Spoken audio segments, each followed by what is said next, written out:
Double engine Sarkar. எங்க மதுராந்தகத்தில் வந்து சொல்றாரு, தமிழ்நாட்டில் டபுள் இன்ஜின் சர்க்கார். என்ன டபுள் இன்ஜின் தெரியுமா? உத்தரப்பிரதேசம் மாநிலத்திலும் பாஜக ஆட்சி, மத்தியிலும் பாஜக ஆட்சி. அதனால டபுள் இன்ஜின். தமிழ்நாட்டிலும் 2026 அது மாதிரி டபுள் இன்ஜின் சர்க்கார் ஆட்சி அமையணும்னு மோடி சொல்றாரு. மதுராந்தகத்திலிருந்து 80 கிலோமீட்டர் தான் புதுச்சேரி. இங்கேயும் 5 வருஷமா டபுள் இன்ஜின் சர்க்கார் தான். ஏதாவது விடிஞ்சுதாங்க? டப்பா இன்ஜின். தலைவர் சொன்ன மாதிரி அது டபுள் இன்ஜின் இல்ல, டப்பா இன்ஜின். 3000 ரூபாய் கொடுத்தோம். எதுக்கு? பொங்கலுக்கு. தமிழ்நாட்டில் அரிசி அட்டைதாரர்களுக்கு 3000 ரூபாய். உங்களுக்கு என்ன கொடுத்தாங்க? 3 கோடி தான் உங்களுக்கு. ஆனா சிங்கிள் என்ஜின் ஓடுது பாரு, முத்துவேல் கருணாநிதி ஸ்டாலின் என்கிற சிங்கிள் என்ஜின். அந்த தமிழ்நாடு எக்ஸ்பிரஸ் இருக்க, டெல்லி வரைக்கும் மதுரை வைக்குவதாக தமிழ்நாடு எக்ஸ்பிரஸை வழிநடத்தி கொண்டிருக்கிற சிங்கிள் என்ஜின் நம்முடைய கழக தலைவர் அவர்கள். இங்கே பேசிய அன்பு தம்பிகளுக்கு அவர் ஒருத்தர் சொன்னார், எனக்கு 21 வயசுன்னு. அடுத்தவருக்கு ஒண்ணு அதிகமா இருக்காது, அதே வயசு தான். 82 வயதுக்காரரும் இந்த வரலாற்றை சொல்ல முடியும், 21 வயது இளைஞரும் இந்த வரலாற்றை சொல்ல முடியும். ஏன்னா நம்மள்ட்ட வரலாறு இருக்கிறது, மற்றவங்களுக்கு வரலாறு இருக்காது. அதனால எதையாவது பேசிக்கிட்டே இருப்பான். நம்மளை திட்டதே அவங்களுக்கு வரலாறாக இருக்கிறது. இங்க கொஞ்சம் இருந்தாதான் இங்கேருந்து வரும். இங்க இல்லாதப்ப காலியா இருந்துச்சுன்னா இங்க திட்டலாம் வரும். தீய சக்திமா. ஆமா, புதுசு ஒவ்வொருத்தங்களா. ஏற்கனவே ஒரு அம்மா வந்து சொல்லிட்டு போனுச்சு, இப்போ ஒருத்தர் வந்து சொல்றாரு, சொன்னவர்கள் என்னானார்கள் என்பதையும் திராவிட முன்னேற்ற கழகம் என்றும் அழிக்க முடியாத பராசக்தியாக விளங்குகிறது என்பதையும் நீங்க புரிஞ்சுக்கணும். இப்பெல்லாம் மாநாடுன்னு சொல்லிவிட்டு உங்களுக்கு பக்கத்துல தான் விக்கிரவாண்டியில ஒரு மாநாடு போட்டாங்க. வந்தாங்க, டீயை குடிச்சு முடிக்கிறதுக்குள்ள போயிட்டாங்க எல்லாரும். இவ்வளவுதான் இப்பெல்லாம் மாநாடுங்கிறாங்க. வந்தான் போனா ரிப்பீட்டுங்கிற கதையா. அப்புறம் மதுரையில ஒண்ணு நடந்துச்சு, அப்புறம் கரூர்ல ஒண்ணு நடந்ததுலயே கொடூரம் ஒண்ணு நடந்துச்சு, அப்புறம் அதுக்கப்புறம் இங்க பாண்டிச்சேரியிலயும் வந்து நடந்துச்சு. 3 நிமிஷம் இங்க ரொம்ப சிறப்பு. இங்க டீ குடிக்கிற நேரம் கூட இல்ல. அந்த அளவுக்கு இப்பெல்லாம் மாநாடுங்கிறாங்க. நம்மளோட பெரிய பிரச்சனையே என்னன்னா, அடுத்தவனுக்கு இறக்கப்படுறதா நம்மளோட பெரிய பிரச்சனையா இருக்கு. ஆனாலும் இந்த இயக்கம் அப்படிதான் இருக்கும். நமக்கு சம்பந்தப்பட்டவங்களுக்கா பாடுபட்டோம்? நமக்கு ஓட்டு போடுவாங்கன்னா பாடுபடுறோம்? இல்லை. நீ ஓட்டு போட்டாலும் போடாவிட்டாலும் உன்னை காக்கக்கூடிய ஒரே இயக்கம் இந்த திராவிட முன்னேற்ற கழகம் தான் என்பதை சொல்லுகின்ற வகையிலே 1964 ஆண்டு ஜனவரி 25 நாள் திருச்சியிலே அந்த ரயில்வே சந்திப்புக்கு பக்கத்திலே கீழப்பழுவூர் சின்னசாமி தன் உயிரை கொடுத்தார். அந்த வரலாற்றை 60 ஆண்டுகள் கழித்து சொல்வதற்கும் ஒரு இயக்கம் இந்த மண்ணிலே இருக்கிறது என்றால் அது திராவிட முன்னேற்ற கழகம் என்கின்ற இயக்கம் தான். நம்முடைய போர்முரசு கதிரவன் ஐயா அவர்களுக்கு வயசு 82. இங்கே பேசிய அன்பு தம்பிகளுக்கு அவர் ஒருத்தர் சொன்னார், எனக்கு 21 வயசுன்னு. அடுத்தவருக்கு ஒண்ணு அதிகமா இருக்காது, அதே வயசு தான். எனவே 82 வயதுக்காரரும் இந்த வரலாற்றை சொல்ல முடியும், 21 வயது இளைஞரும் இந்த வரலாற்றை சொல்ல முடியும். ஏன்னா நம்மள்ட்ட வரலாறு இருக்கிறது, மற்றவங்களுக்கு வரலாறு இருக்காது. அதனால எதையாவது பேசிக்கிட்டே இருப்பான். நம்மளை திட்டதே அவங்களுக்கு வரலாறாக இருக்கிறது. வேற ஒண்ணும் கிடையாது. இங்க கொஞ்சம் இருந்தாதான் இங்கேருந்து வரும். இங்க இல்லாதப்ப காலியா இருந்துச்சுன்னா இங்க திட்டலாம் வரும். தீய சக்திமா. ஆமா, புதுசு ஒவ்வொருத்தங்களா. ஏற்கனவே ஒரு அம்மா வந்து சொல்லிட்டு போனுச்சு, இப்போ ஒருத்தர் வந்து சொல்றாரு, சொன்னவர்கள் என்னானார்கள் என்பதையும் திராவிட முன்னேற்ற கழகம் என்றும் அழிக்க முடியாத பராசக்தியாக விளங்குகிறது என்பதையும் நீங்க புரிஞ்சுக்கணும். இதுதான் இந்த இயக்கம். ஒரு வரலாற்றை, அதனுடைய தியாகத்தை தலைமுறை தலைமுறையாக சொல்லிக் கொண்டிருக்கிறோம். கீழப்பழுவூர் சின்னசாமிக்கு முன்பு 1938 நடைபெற்ற அந்த இந்திய ஆதிக்க எதிர்ப்பு போராட்டத்திலே 1939 ஜனவரி 15 நாள் சிறை கொடுமைக்கு ஆளாகி, இங்கே தம்பி சொன்னது போல மன்னிப்பு கடிதம் எழுதி கொடுப்பதற்கு நாங்கள் சாவர்கர் பரம்பரை அல்ல, தந்தை பெரியாரின் வழிவந்தவர்கள். எங்கள் உயிர் போனாலும் மொழிக்காக போகட்டும், மன்னிப்பு கேட்க மாட்டோம் என்று சொன்ன அந்த நடராஜன் அவர் காலத்தில் தொடங்கி அதன் பிறகு 1964-65 கீழப்பழுவூர் சின்னசாமியில் தொடங்கி வரிசையாக கோடம்பாக்கம் சிவலிங்கம், விருகம்பாக்கம் அரங்கநாதன், கீரனூர் முத்து, ஐயம்பாளையம் வீரப்பன், சத்தியமங்கலம் முத்து, விராலிமலை சண்முகம், பீளமேடு தண்டபாணி, சிவகங்கை ராஜேந்திரன், அதன் பிறகு மாயவரம் சாரங்கபாணி என்று எண்ணற்றவர்களுடைய அந்த படங்கள் இங்கே இருக்கிறது. அத்தனை பேரும் இந்த மொழிக்காக தன் உயிரை கொடுத்த திராவிட இயக்கத்தின் தூண்கள். இந்த தியாகத்தின் விளைவு என்ன? இதை நினைச்சு பார்க்கிறதுக்கு தான் இந்த கூட்டம். அவருடைய தியாகம் இன்றைக்கு நமக்கு பலன் தந்திருக்கிறதா? அந்த தியாகத்தின் விளைவாக நமக்கு என்ன கிடைத்திருக்கிறது என்று கேட்டால், தமிழை காப்பாற்றி இருக்கிறோம் என்பது மட்டுமல்ல, இந்தியாவில் தமிழை போல் ஒவ்வொரு மாநிலத்திலும் பேசப்படுகின்ற மொழிகளையும் காப்பாற்றி இருக்கிறார்கள் இந்த உயிரை கொடுத்த இந்த திராவிட இயக்கத்தின் தீபங்கள். இன்றைய நிலை அதுதான். அதுவும் நன்றாக யோசித்து பாருங்கள். சொன்னார், ஜம்மு காஷ்மீருடைய முன்னாள் முதலமைச்சராக இருந்த மெஹபூபா முஃப்தி அவர்களிடம் அவர் தன்னுடைய காஷ்மீரி மொழியிலே செய்தியாளர்களை சந்தித்த பொழுது உருதுவை பேசுங்கள் என்று சொன்ன அந்த நிலையிலே என்னுடைய தாய்மொழியில் தான் நான் பேசுகிறேன். என்னுடைய தாய்மொழியில் பேசுவதற்கு எனக்கு உரிமை இருக்கிறது. உங்களால் தமிழ்நாட்டின் முதலமைச்சராக இருக்கிற மு.க. ஸ்டாலினிடம் போய் அவர் தாய்மொழியை தாண்டி வேறு மொழியில் என்று பேசுங்கள் என்று சொல்லக்கூடிய தைரியம் உங்களுக்கு இருக்கிறதா என்று அவர் கேட்டார் என்றால், தமிழ்நாட்டில் நம்முடைய திராவிட முன்னேற்ற கழகத்தினர் மொழிக்காக செய்த தியாகங்களின் விளைவு ஜம்மு காஷ்மீரில் எதிரொலிக்கிறது. அதுதான் இந்த தியாகத்தின் விளைவு. இது இந்த மொழியை காக்கின்றோம், இனத்தை காக்கிறோம் என்ற நம்முடைய அந்த தொடர்ச்சியான போராட்டம். நம்முடைய மகளிர் அணியை சேர்ந்த அன்பு சகோதரி காயத்ரி அவர்கள் பேசும்போது சொன்னார், அந்த போராட்டத்தை முன்னெடுத்ததிலே பெண்களின் பங்கு எவ்வளவு இருக்கிறது என்று சொன்னார். 73 பெண்கள் சிறை சென்றதை சொன்னார்.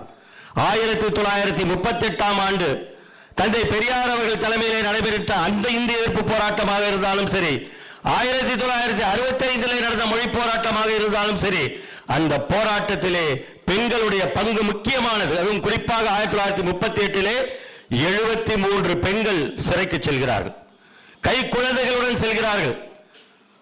ஒருவர் தான் இன்றைக்கு நம்முடைய திராவிட முன்னேற்ற கழகத்தின் மாநிலங்களவை உறுப்பினராக இருக்கக்கூடிய டாக்டர் கனிமொழி சோமு அவர்களுடைய அப்பா. ஆமா, NVN சோமு கை குழந்தைய 6 மாச குழந்தையா ஜெயிலுக்குள்ள போற. ஏன்? அவங்க அம்மா புவனேஸ்வரி அவங்கள கைது பண்ணிடுச்சு போலீஸ். அவங்களை ஏன் கைது பண்ணிச்சு? அவருடைய கணவர் NVN சோமுடைய அப்பா NV நடராஜன் இந்த இயக்கத்தின் முதன்மை தலைவர்களில் ஒருவர்.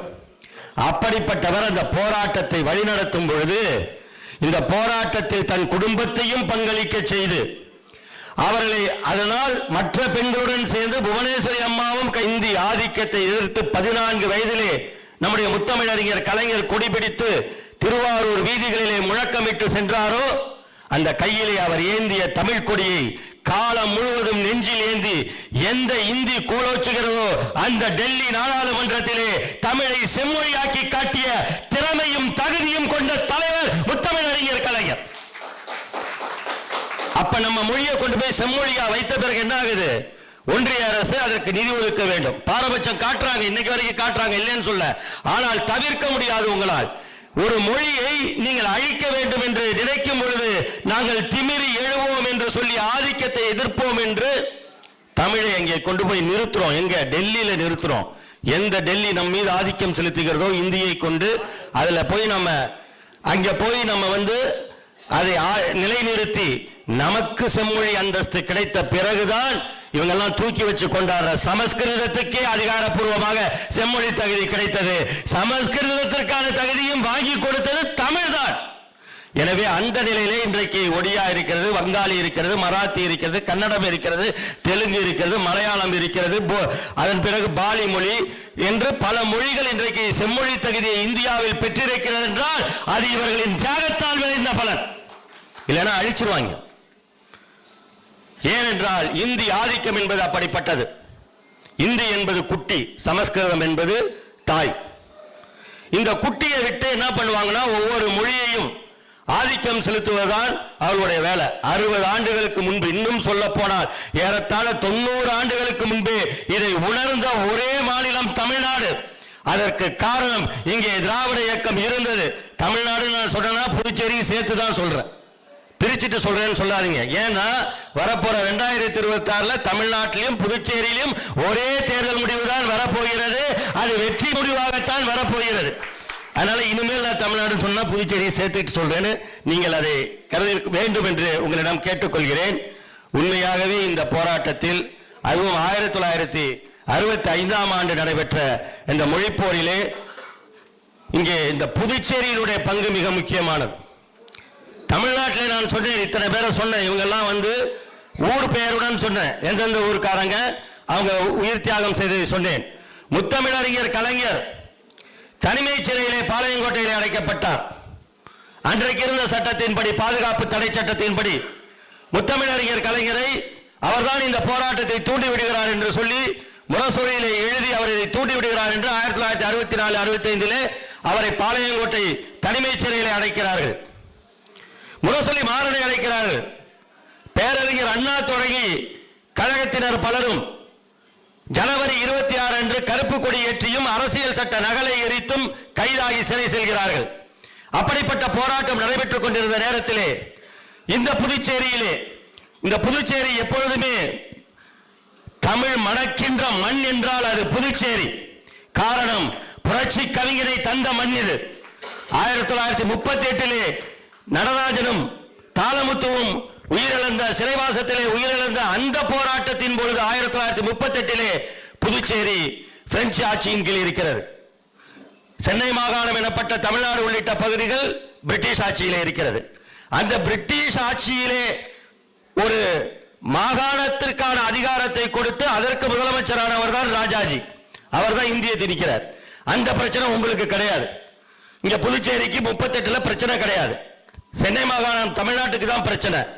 ஆனால் அந்த போராட்டத்தில் முழக்கமாக எழுந்த பாடல் சேனை ஒன்று தேவை, செம்மொழி தமிழை காப்பதற்கு சேனை ஒன்று தேவை, பெருஞ்சேனை ஒன்று தேவை என்கின்ற குரல் வந்தது இந்த புதுச்சேரியில் இருந்துதான்.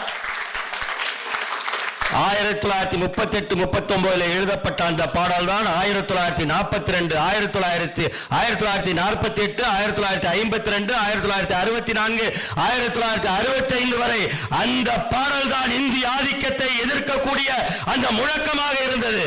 எனவே அந்த உணர்ச்சி தீயை, இன்றைக்கு தீ பரவட்டும் என்று சொல்கிறோமே, அந்த உணர்வு தீயை உண்டாக்கிய மண் இந்த புதுச்சேரி என்பதிலே நீங்கள் பெருமை கொள்ள வேண்டும். ஒவ்வொரு கழக உடன்பிறப்பும் பெருமை கொள்ள வேண்டும். 1964-65 போராட்டம் நடந்த பொழுது இந்தியா விடுதலை பெற்றுவிட்டது. இந்தியாவுக்குள்ளே புதுச்சேரி இருக்கிறது, பிரெஞ்சு ஆட்சி இல்லை. எனவே அப்படிப்பட்ட சூழலிலே நடைபெற்ற போராட்டத்தின் போது உங்களுடைய பங்களிப்பு என்ன, புதுச்சேரி திராவிட முன்னேற்ற கழகம் என்ன செய்ய போகிறது என்ற கேள்வி இருக்கிறது. பேரறிஞர் அண்ணா அவர்கள் திராவிட முன்னேற்ற கழகத்தை உருவாக்கும் பொழுது இதை ஒட்டுமொத்த தமிழினத்தின் இயக்கமாக உருவாக்கியவர். தமிழ்நாட்டுக்கு மட்டுமான இயக்கமாக அல்ல.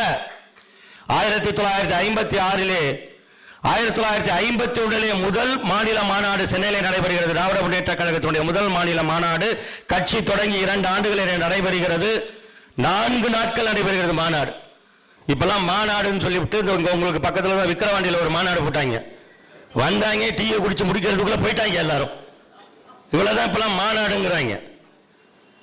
வந்தான் போனா ரிப்பீட்டுங்கிற கதையா. அப்புறம் மதுரையில் ஒண்ணு நடந்துச்சு, அப்புறம் கரூர்ல ஒண்ணு நடந்ததுலயே கொடூரம் ஒண்ணு நடந்துச்சு, அப்புறம் அதுக்கப்புறம் இங்க பாண்டிச்சேரியிலேயே வந்து நடந்துச்சு.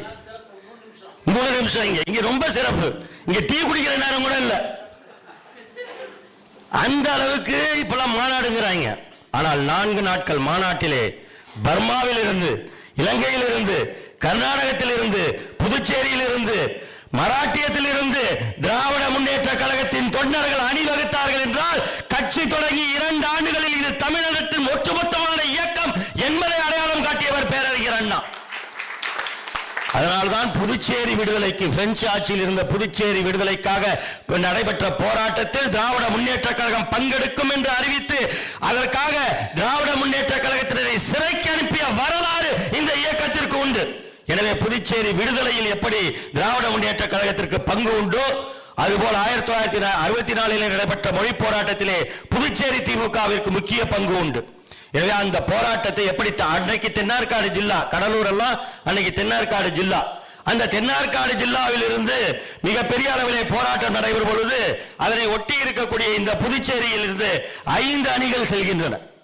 5 அணிகளாக 1964 ஆண்டு ஏப்ரல் 27 நாள் முதல் அணி சே முத்து என்பவருடைய தலைமையிலே செல்கிறது. நெடுமாறன் சம்பந்தன் ஆகியோர் அவருடன் செல்கிறார்கள்.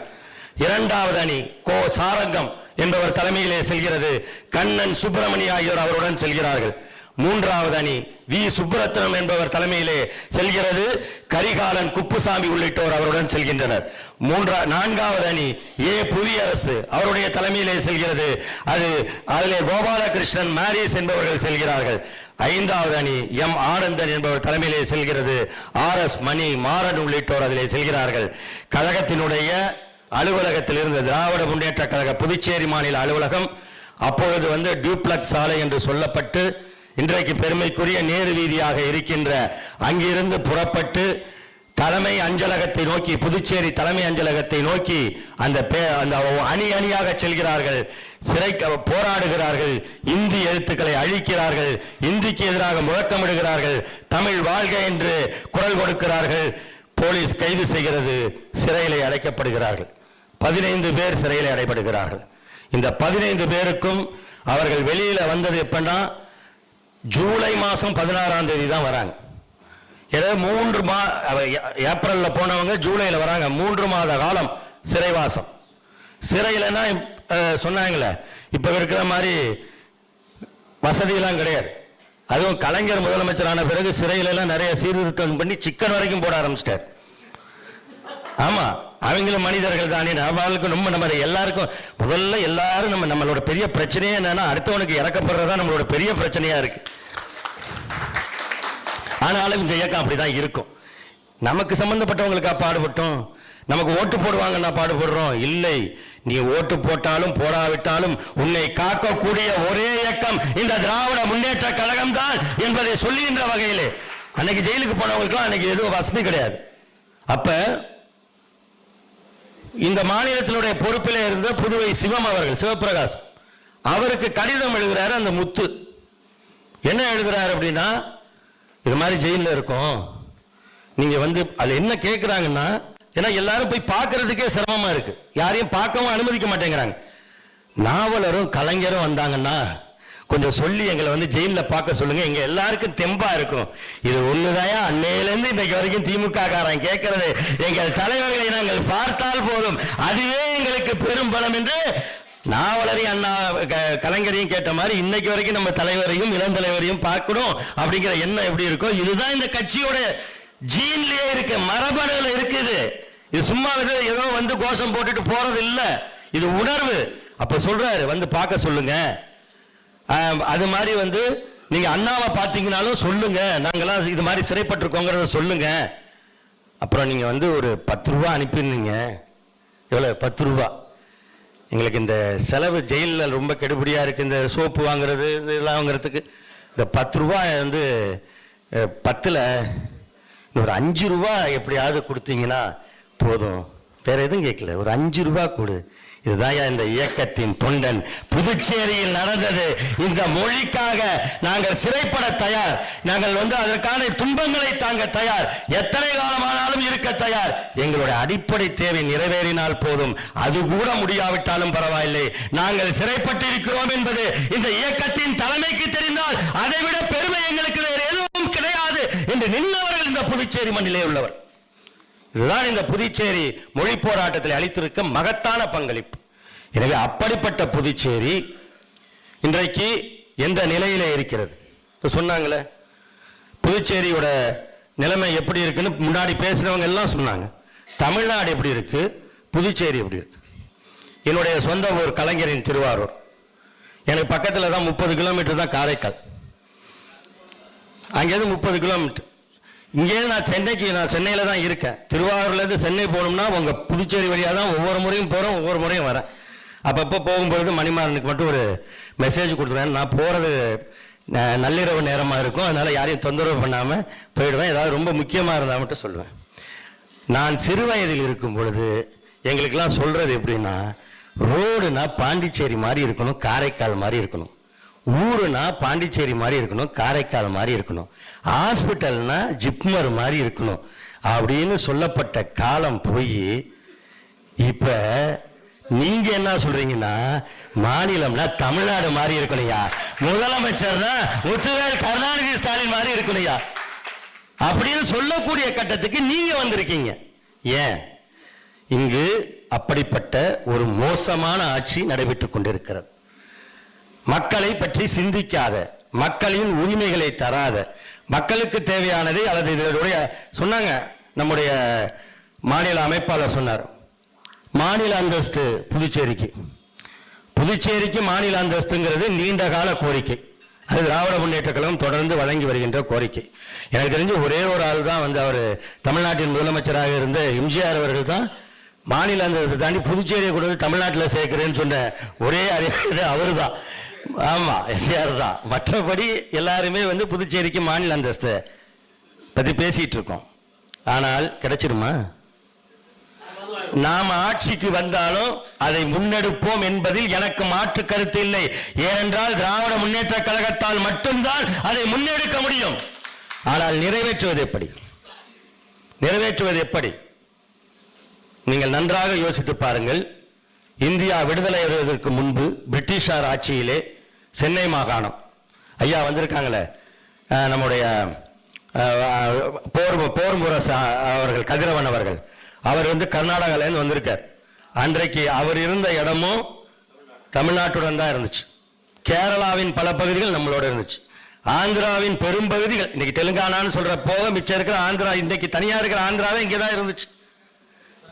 ஆமா, மதராஸ் மாகாணம், சென்னை மாகாணம், ஒடிசான்னு சொல்றோம்ல, அந்த மாநிலத்தோட கஞ்சம் மாவட்டம் வரைக்கும் நம்மளோட இருந்த காலம் அது.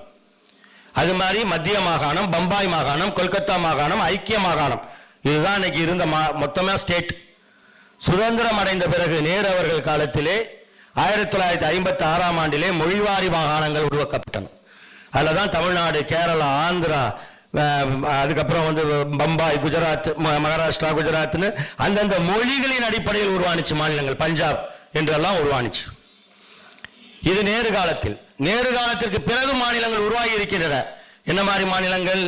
சில யூனியன் பிரதேசங்களாக இருந்த கோவா போன்ற பகுதிகள், அதே போல வடகிழக்கு பகுதியில் இருந்த சில யூனியன் பிரதேசங்கள் மாநிலங்களாக அந்தஸ்துகள் பெற்றன. வாஜ்பாய் காலத்திலே சத்தீஸ்கர், உத்தரகாண்ட், ஜார்க்கண்ட் 3 மாநிலங்கள், மத்திய பிரதேசத்திலிருந்தும் பீகாரிலிருந்தும் உத்தரப்பிரதேசம் பிரிக்கப்பட்டு 3 மாநிலங்கள் உருவாயின. பிறகு மன்மோகன் சிங் வந்தார். அவருடைய ஆட்சி காலத்திலும் ஆந்திரா பிரிக்கப்பட்டு தெலுங்கானா என்கின்ற மாநிலம் உருவானது.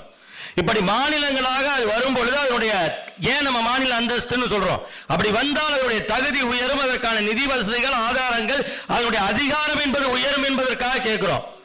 நான் சொன்னேனே, நேருவில் இருந்து மன்மோகன் சிங் வரை, வாஜ்பாய் உட்பட மாநிலங்களை உருவாக்கிய பிரதமர்கள் இருந்தார்கள். அதுக்கப்புறம் ஒரு பிரதமர் வந்தார்.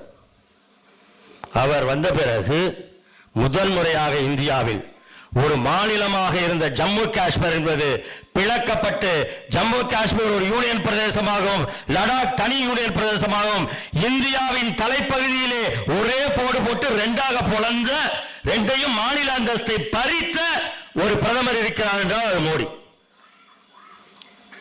அவ்வளவு பெரிய ஜம்மு காஷ்மீருக்கு மாநில அந்தஸ்து இல்லாம யூனியன் பிரதேசம் ஆக்கிட்டவர்.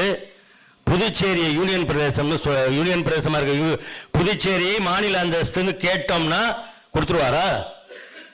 அதான் சொல்றேன், இங்கே இருக்கக்கூடிய ஆட்சி என்பது புதுச்சேரிக்கு மட்டும் ஆபத்தான ஆட்சி அல்ல, இந்திய ஜனநாயகத்திற்கே ஆபத்தான ஒரு சக்தி இங்கே இருக்கிறது. அகற்றியாக வேண்டிய கட்டாயம் நமக்கு இருக்கிறது. அதனாலதான் சொல்றேன். வந்தார், மதுராந்தகத்துக்கு வந்ததை பத்தி கூட தம்பிகள் இங்க சொன்னாங்க, தமிழ் பத்தி பேசினார். அதை விடுங்க, அவர் திருக்குறள் சொல்லுவாரு. சரி, நம்ம ஊருக்கு வந்தா சொல்றதான், எல்லாரும் சொல்றதான் வணக்கம்னு ஆரம்பிச்சு நன்றின்னு முடிச்சுட்டு இருந்தாங்க. இப்ப அதுக்கான அடுத்த கட்டத்தில் திருக்குறள், ஔவையாரு, கம்பர் எல்லாத்தையும் சொல்லிட்டு இருக்காங்க. சொல்லட்டும், அதனால ஒண்ணும் இல்லை.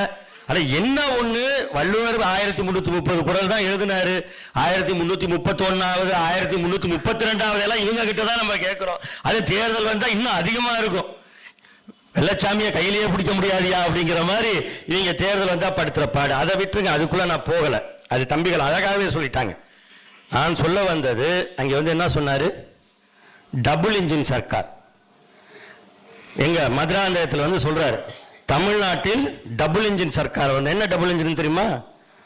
உத்தரப்பிரதேசம் மாநிலத்திலும் பாஜக ஆட்சி, மத்தியிலும் பாஜக ஆட்சி. அதனால டபுள் இன்ஜின், பாஜக டபுளா இருக்காங்க. மத்திய பிரதேசம், அது மாதிரி வந்து ஹரியானா, ராஜஸ்தான், இப்படி பல மாநிலங்கள் அங்கெல்லாம் வந்து மத்தியிலும் மாநிலத்திலும் இப்போ ஒடிசால இருக்காங்க. அந்த மாதிரி இருக்கிறனால அது டபுள் இன்ஜின் சர்க்காரா இருக்கு. டபுள் இன்ஜின் சர்க்காரா இருந்துச்சுன்னா அது வந்து உங்களுக்கு நல்ல வளர்ச்சியை கொடுக்கும், திட்டங்கள் கிடைக்கும், முதலீடுகள் கிடைக்கும். தமிழ்நாட்டிலையும் 2026 அது மாதிரி டபுள் இன்ஜின் சர்க்கார் ஆட்சி அமையணும்னு மோடி சொல்றார். அப்படின்னா என்ன? தமிழ்நாட்டில் பாஜக ஆட்சி அமையணும், மத்தியிலும் பாஜக ஆட்சி, டபுள் இன்ஜின் போகும்னு எங்க சொல்றாரு? மதுராந்தகத்தில் சொல்றாரு. மதுராந்தகத்திலேருந்து 80 கிலோமீட்டர் தான் புதுச்சேரி. இங்கேயும் 5 வருஷமா டபுள் இன்ஜின் சர்க்கார் தான். ஏதாவது விடிஞ்சுடாங்க? டப்பா இன்ஜின், தலைவர் சொன்ன மாதிரி அது டபுள் இன்ஜின் இல்ல, டப்பா இன்ஜின்.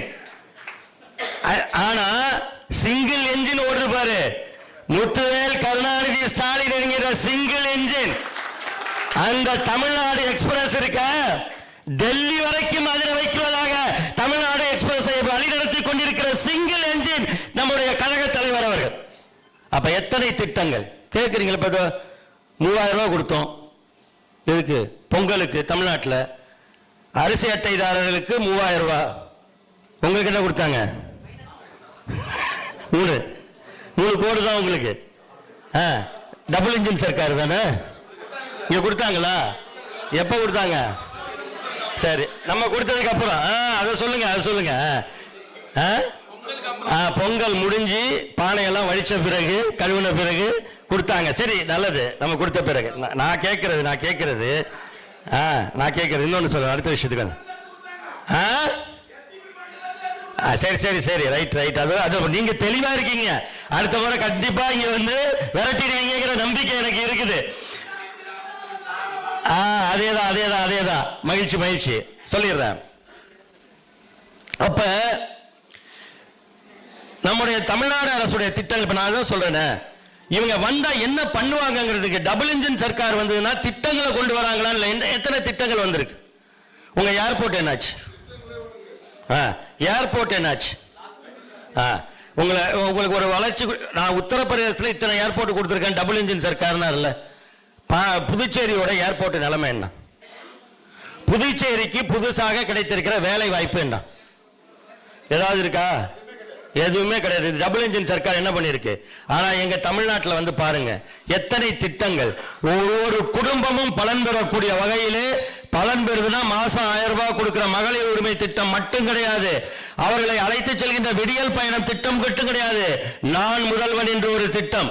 அந்த திட்டத்திலே தகுதியை வளர்த்துக் கொள்வதற்கு கல்லூரியில படிக்கிறாங்க, இன்ஜினியர் படிக்கிறாங்க, அக்ரிகல்ச்சர் படிக்கிறாங்க, சட்டம் படிக்கிறாங்க, என்னென்னமோ துறைகளில் படிக்கிறாங்க, ஆர்கிடெக்ட் படிக்கிறாங்க. ஆனா ஒரு நிறுவனத்துக்கு வேலைக்கு எடுக்கணும்னா அதுக்கான திறன் பயிற்சி தேவைங்கிறாங்க. அந்த திறன் பயிற்சி படிப்புல இல்ல, தனியாக கொடுக்கணும். அப்ப யார் கொடுக்கிறது? நான் கொடுக்கிறேன் என்று யாரை தமிழ்நாட்டு மக்கள் முதல்வராக்கிறார்களோ அந்த முதல்வர் சொல்கிறார், நான் முதல்வர் என்று. ஒவ்வொருவரும் முதல்வராக உங்கள் துறையிலே முதல்வராக என்று காட்டியவர் நம்முடைய தமிழ்நாட்டு முதல்வர். Single engine, double engine பண்ணிச்சா?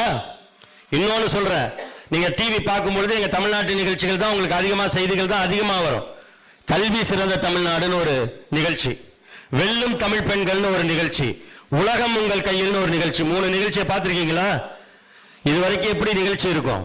அரசு நிகழ்ச்சினா அமைச்சர்கள், முதலமைச்சர், அதிகாரிகள் மேடையில் இருப்பாங்க. யார் யார் பயன்பெற போறாங்களோ அவங்களாம் வரிசையா வந்து வாங்கிட்டு போ, இப்படிதான் நீங்க பார்த்திருக்கீங்க. ஆனால் நான் சொல்கின்ற 3 நிகழ்ச்சியிலும் என்ன நடந்துச்சு? பயனாளிகள் மேடையில் வந்து எங்களால் எங்கள் வாழ்வை உயர்த்திய இந்த அரசு இந்த திட்டங்களை கொடுத்தது, இதனால் எங்கள் குடும்பத்தில் இந்த மாற்றம் வந்தது, என் அம்மாவுக்கு இது கிடைத்தது, என் அப்பாவுக்கு இது கிடைத்தது, நாங்கள் முதலாக வீடு வாங்கினோம், நாங்கள் முதலாக காரில் பயணித்தோம் என்று பயனாளிகள் சொல்கிறார்கள் மேடையில் நின்று. எதிரில் உட்கார்ந்து முதலமைச்சரும் அமைச்சர்களும் அதை கேட்டுக்கொள்கின்ற அந்த மாற்றத்தை உருவாக்கி இருப்பதுதான் திராவிட மாடல். இது மாதிரி சொல்லுங்க. Double engine Sarkar, single engine Sarkar சொல்லும், இத்தனையும் சொல்ல வைக்கும். ஏன்னா அவ்வளவு திட்டங்களை நாங்க கொடுத்திருக்கிறோம். ஆனால் இங்க டபுள் என்ஜின் சொல்றவங்க என்ன நீங்க பண்ணிருக்கீங்க? இங்க வந்து ஒரு எய்ம்ஸ்னு கட்டினாங்க எங்க ஊருக்கு வந்து. உங்களுக்கு ஜிப்மர் இருக்கு, எங்களுக்குலாம் ரொம்ப ஆசை ஜிப்மர் மாதிரி ஒரு மருத்துவமனை எங்களுக்கு தமிழ்நாட்டுக்கு வேணும் அப்படிங்கிறது ஆசை உண்டு. எய்ம்ஸ்னு ஒன்று கட்டிக்கிட்டே இருக்காங்க. போன எலெக்ஷன் அப்பயும் ஒருத்த செங்கலை தூக்கிட்டு வந்தார் நம்முடைய இளம் தலைவர். இந்த தடவை போனால் 2 செங்கலா தூக்கிட்டு வரலாம், அவ்வளவுதானே தவிர கட்டி முடிச்சாங்களா இல்ல. ஆனால் கலைஞர் பன்னோக்கு மருத்துவமனை கிண்டியில் இருக்கு. ஏழை எளிய மக்கள் எந்த சிகிச்சை வேண்டுமானாலும் பெறலாம் என்கின்ற வகையிலே அவ்வளவு தரமா, உலக தரத்திற்கு இணையாக. அதே மாதிரி அனைத்து மருத்துவமனைகள் அங்கங்க. கலைஞர் நூற்றாண்டு நூலகம், பஸ் ஸ்டாண்டு கட்டியிருக்கோங்க கிளாம்பாக்கத்துல, திருச்சியில, பஞ்சப்பூர்ல, இன்னும் மன்னார்குடியில, எல்லா இடத்துலையும் பாருங்க. அது பஸ் ஸ்டாண்டா அல்லது வந்து ஏர்போர்ட்டானு தெரியாத அளவுக்கு அந்த வசதிகளை உருவாக்கி கொடுக்கிற வரைக்கு சிங்கிள் என்ஜின் சர்க்கார் அவளை செஞ்சிருக்கு. ஆனா நீங்க என்ன பண்றீங்க? ஏன் இவர்களை ஆபத்தானவர்கள் என்று சொல்கிறேன் என்றால், இப்ப நம்ம இருக்கிறது மொழிப்போர் தியாகிகள் வீர வணக்க நாள் கூட்டத்தில் இந்தி ஆதிக்கத்தை எதிர்த்து தன் உயிரை நீத்த அந்த மொழிப்போர் தியாகிகளுக்கு செய்ய வேண்டிய கடமை என்றால் என்னவென்றால், இந்தியை ஒருபோதும் அனுமதிக்க மாட்டோம் என்கின்ற உறுதியை எடுப்பதுதான். இந்தி திணிப்பை என்றும் எதிர்ப்போம் என்று நம்முடைய கலைஞர் சொன்னதுதான் நம்ம எடுத்துக்கணும். ஆனால் இங்க என்ன பண்றாங்க? ஜிப்மர்ல என்ன நடந்துச்சு? போராட்டம் நடத்தினது யாரு? திமுக தான். திமுக கூட்டணி தான் போய் இந்திய ஆதிக்கத்தை எதிர்த்து எங்க திணிக்காத அப்படின்னு போராட்டத்தை நடத்துது. அப்ப இவங்க வந்த டபுள் என்ஜின் சர்க்கார் நமக்கு திட்டங்களை தராது. அவர்களுடைய மறைமுக திட்டங்களான இந்தியை திணிப்பது, அதிகாரத்தை பறிப்பது. இந்தி என்பதே ஒரு அதிகாரமாக செயல்படுவதால் தான் இருக்கிறோம். இந்தி ஒரு மொழி என்பதில் நமக்கு எந்த மாற்று கருத்தும் இல்லை. அதை பேசக்கூடியவர்கள் பேசிவிட்டு போகட்டும், அதை நம்ம தடுக்கல. இந்தியை கற்றுக்கொள்ள விரும்புவர்களும் கற்றுக்கொள்ளுங்கள். அதுக்கு தான் தட்சிண பாரத இந்தி பிரச்சார சபாலாம் இருக்கு. படிக்கிறவங்க படிக்க, ஆனால் கட்டாயப்படுத்தாதீர்கள், திணிக்காதீர்கள் என்கிறோம். ஆனால் நீங்கள் திரும்பவும் என்ன சொல்றீங்க? இந்தியாவின் அரசியலமைப்பு சட்டத்தின் 8வது அட்டவணையில் இன்றைய நிலையில் 22 மொழிகள் இருக்கின்றன. தமிழ் உட்பட 22 மொழிகள் இருக்கின்றன. ஆனால் இந்த 22 மொழிகளையும் ஒதுக்கிவிட்டு இந்திக்கு மட்டும் ஏன் முக்கியத்துவம் கொடுக்கிறீர்கள்? இந்தியில் தான் அரசாணை வெளியிட வேண்டும், இந்தியில் தான் நடைமுறைகள் இருக்க வேண்டும் என்று ஏன் கேட்கிறீர்கள் என்பதைத்தான் திரும்ப திரும்ப நாம கேட்கிறோம். தமிழ்நாடு 60 ஆண்டுகளுக்கு முன்பு கேட்டது. 60 ஆண்டுகளுக்கு முன்பு உயிர் தியாகம் செய்தார்கள் தமிழக இளைஞர்கள். அந்த தமிழ்நாட்டு இளைஞர்களுடைய போராட்டத்தில் புதுச்சேரியும் பங்களித்திருக்கிறது என்பதை நான் சொன்னேன்.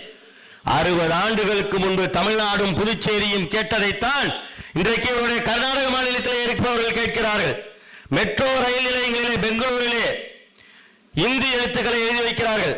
இதே தமிழ்நாட்டில் அப்படி இந்தி எழுத்துக்கள் இருந்த பொழுது ரயில் நிலையங்களிலும் அஞ்சலகங்களிலும் இருந்த இந்தி எழுத்துக்களை தார் கொண்டுதான் நாம் அழித்தோம். தார் பூசி அழித்தோம், அவ்வளவுதான், ஒரு எதிர்ப்பை காட்டுவதற்காக. ஆனால் பெங்களூரில் இருக்கிற மெட்ரோ ரயில் நிலையத்திலே இந்தி எழுத்துக்கள் இருக்கிற போல அடிச்சு நொறுக்கிறாங்க. இந்த விழிப்புணர்வு கர்நாடகத்திலே இன்றுதான் வந்திருக்கிறது.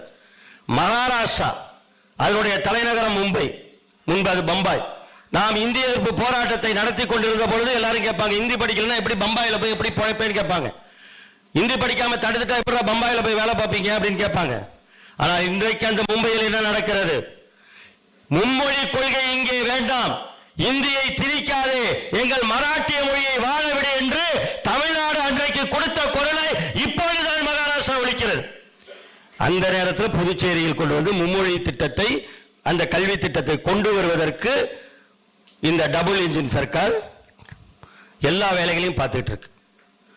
அப்ப இவருடைய நோக்கம் என்ன? கொல்கத்தாவிலே கேட்கிறது, எங்களுடைய வங்காள மொழியை காப்பாற்றுங்கள், எங்களுடைய வங்காள மொழியை வாழ விடுங்கள், இந்தியை திணிக்காதீர்கள் என்கிறார்கள். பஞ்சாபிலே சொல்கிறார்கள், மற்ற மற்ற மாநிலங்களில் சொல்கிறார்கள். நாம் எல்லாம் இந்திக்காரர்கள் என்று சொல்லக்கூடிய உத்தரப்பிரதேசத்தில், மத்திய பிரதேசத்தில், பீகாரிலும் இருக்கக்கூடிய மக்கள் எங்களுடைய மைதிலி மொழி என்னானது, எங்களுடைய போஜ்புரி மொழி என்னானது, எங்களுடைய சந்தாலி மொழி என்னானது, எங்களுடைய கோண்டு மொழி என்னானது என்று கேட்டு அழிந்த மொழிகளை மீட்கின்ற நிலையிலே அவர்கள் இருக்கிறார்கள். அத்தனை அதனால் தான் சொல்கிறேன், மொழிப்போரில் நாம் செய்த தியாகத்தின் விளைவு என்பது இந்தியாவின் பன்முகத்தன்மையை காப்பாற்றி இருக்கிறது, இந்திய மாநில மொழிகளின் உரிமையை காப்பாற்றி இருக்கிறது. அதே நேரத்தில் மத்தியிலே இருக்கக்கூடிய அந்த பாஜக அரசு, ஒன்றிய பாஜக அரசு மீண்டும் மீண்டும் இந்தியை திணிக்கிறது, இந்தியின் மேலாக சமஸ்கிருதத்தை திணிக்கிறது, அதையும் தாண்டி மாநிலங்களின் அதிகாரங்களை பறைக்கிறது. இதுதான் இந்த டபுள் இன்ஜின் சர்க்கார் என்று மோடி சொல்வதனுடைய அர்த்தம். ஆனால் சிங்கிள் என்ஜின் சர்க்காராக இருக்கிற தமிழ்நாட்டின் முதலமைச்சர் முத்துவேல் கருணாநிதி ஸ்டாலின் அவர்கள் ஒட்டுமொத்த இந்தியாவின் ஜனநாயகத்தை காக்கின்ற போராளியாக திகழ்கிறார். அவருடைய குரல் தான் இன்றைக்கு அவர் என்ன சொல்கிறாரோ அதுதான் இந்தியா கூட்டணியாக அமைந்தது. 2 முறை மெஜாரிட்டியாக நாடாளுமன்றத்தில் உட்கார்ந்திருந்த பாஜக இன்றைக்கு மைனாரிட்டி அரசாக மாறி இருக்கிறது என்றால் 2 பக்கம் 2 ஊன்றுகோல். ஒன்னு தெலுங்கு தேசம், இன்னொன்னு ஐக்கிய ஜனதா தளம். 2 கட்சியோட ஊன்றுகோலில் தான் இப்பொழுது மோடி ஆட்சி நடந்து கொண்டிருக்கிறது. இதற்கு காரணம் மாநில உரிமைகளை பற்றிய விழிப்புணர்வை ஏற்படுத்திய தமிழ்நாட்டுடைய முதலமைச்சர் நம்முடைய கழக தலைவர் அவர்கள். அதனால சொல்ற திரும்பவும் இங்க சிங்கிள் இன்ஜின் சர்க்கார் வரட்டும். புதுச்சேரியிலும் தமிழ்நாட்டை போலவே வருகிற 2026ஆம் ஆண்டு நடைபெறுகிற இன்னும் 3 மாதங்களில் நடைபெறக்கூடிய அந்த சட்டமன்ற தேர்தலில் தமிழ்நாட்டை போலவே புதுச்சேரியிலும் நாம் மகத்தான வெற்றியை பெறுவோம். தமிழ்நாட்டின் திட்டங்களை போல், தமிழ்நாட்டிற்கு கிடைத்த விடியலை போல் புதுச்சேரிக்கும் கிடைக்கட்டும். அந்த எண்ணத்தை நெஞ்சில் ஏந்தி நமக்காக உயிர் தியாகம் செய்த அந்த மொழிப்போர் தியாகிகளுக்கு வீர வணக்கம் செலுத்தி திராவிட முன்னேற்ற கழகத்தை ஆட்சியில் அமர்த்துவோம் என்ற சூளுரையை ஏற்று விடைபெறுவோம். நன்றி, வணக்கம்.